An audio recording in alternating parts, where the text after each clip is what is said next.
Sì, è dire che siamo emozionati perché fra 2 ore c'è la proiezione del nostro film. È stato un percorso molto lungo arrivare fino a qui, cioè sinceramente questo mi sembra, siccome il film si intitola L'ultimo miracolo, questo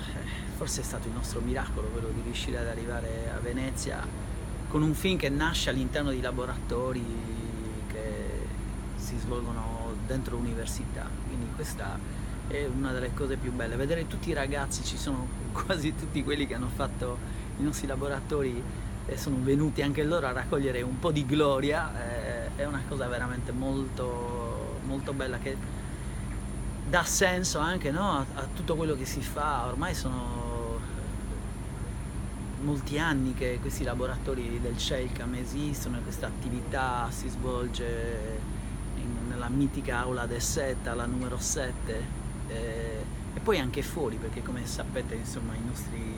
ragazzi fanno proprio l'esperienza di set cinematografico. Quindi oggi è il momento del confronto con il pubblico, è sempre un momento molto emozionante perché non è il pubblico dei giornalisti, ma è quello che insomma anche paga il biglietto per entrare, quindi vedremo che cosa succederà. Io mi auguro che sarà, insomma, è già un'esperienza bellissima, che magari questa proiezione ci dia ancora più certezze, ancora più come dire, sicurezza per continuare su questa strada.